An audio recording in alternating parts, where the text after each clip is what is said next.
Alright, so here we go, and we should see the collision happen at any moment. There it is.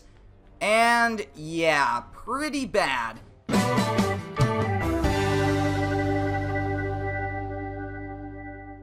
Hey guys, welcome back to another episode of Recreating the Disasters, and today we're focusing on the HMS Campania. So yeah guys, let's get into the video. Alright, so here we have the HMS Campania, and Jay Killen, do you want to give us a bit of background as to what this ship was, and what it eventually would become in World War I?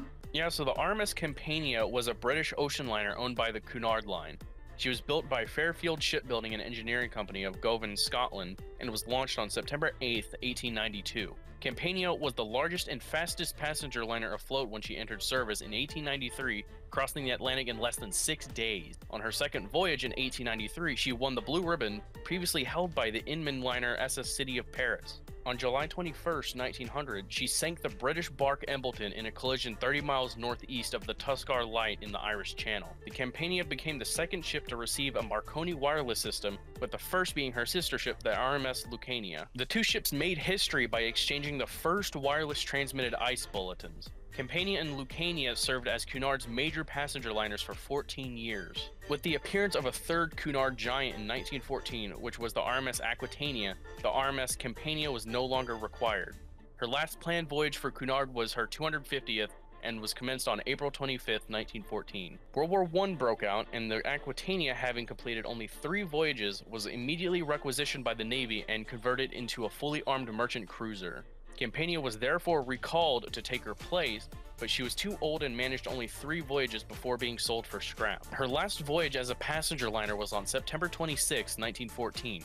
However, Campania was to have a last-minute reprieve. While awaiting demolition, the Admiralty stepped in at the last minute and bought her with a view of converting her into an armed merchant cruiser that could carry seaplanes. The conversion was completed in 1915, and trials took place under Captain Oliver Schwan of the Royal Navy, with Charles Lightoller, formerly known as the second officer of the RMS Titanic and was the highest surviving officer, as the first officer of the HMS Campania.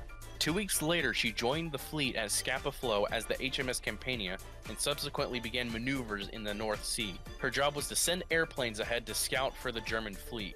After a short period, it was decided to add a 160-foot flight deck at the front of the ship to allow aircraft to take off directly from the ship without having to be lowered into the water. Trials following this conversion indicated that the deck was too short, so it was extended to 220 feet. The alterations required the removal of the forward part of the superstructure and the first funnel, which was replaced by 2 narrower funnels on each side. The aft deck was cleared and the aft mast was removed, so that she could also serve as an observation balloon ship. Campania now bore little resemblance to her original configuration. One note is that there aren't any of these alterations in the game. The only changes feature a color change and the addition of guns. The ship didn't look the best with all these alterations, but it certainly did have an interesting design with the split forward funnel, personally.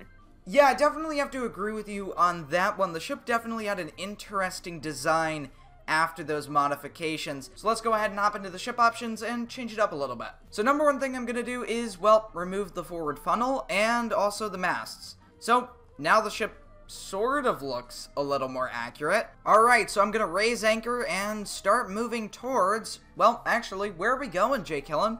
Yeah, so she would end up in the Firth of Forth, which was an inlet for several Scottish rivers, and during high winds, she would be involved in an accident. Well, I wouldn't imagine anything less than a Recreating the Disasters episode. So, yeah, I guess we'll start making our way over there, and, we'll see what happens. Now, I do have to say that if they're gonna revamp or update a model, this one might be a good contender. I'd love to see that sort of military or revamped aircraft carrier design in the game, because that's just super interesting.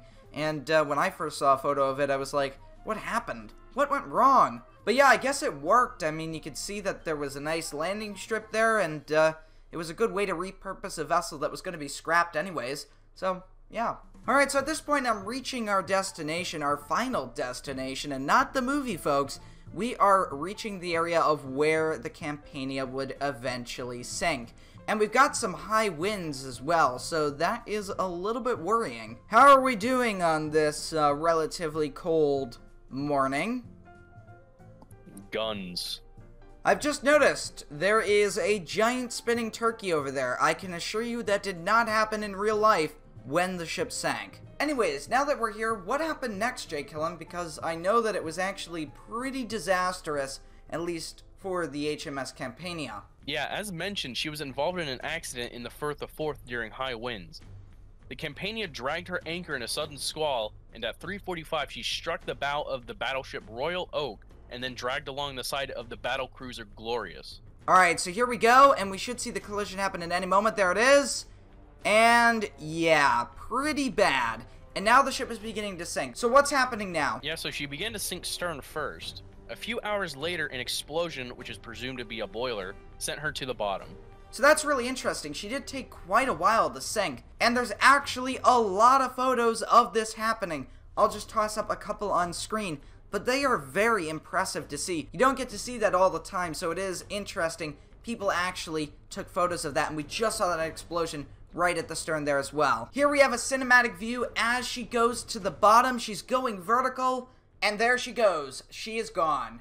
Now, Jake Killen, do you know if there were any reported fatalities with this sinking? From what I could find, I don't think there were any reported fatalities, actually. I'm not 100% sure. So yeah, that's good to know that there weren't any reported fatalities with this sinking.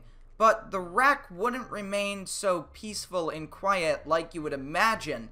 It was actually bombed, right? Yeah, so because of the shallow water, she was considered to be a danger to shipping, and large charges were placed on the decks to demolish her. By 1921, the wreck had been reduced to a safe clearance depth. So yeah, that is really interesting, and that will do it. This was a pretty short episode, but that is the sinking of the HMS Campania. So yeah, if you guys have enjoyed this video, make sure to leave a like and a comment, and I'll see you next time, guys. Goodbye.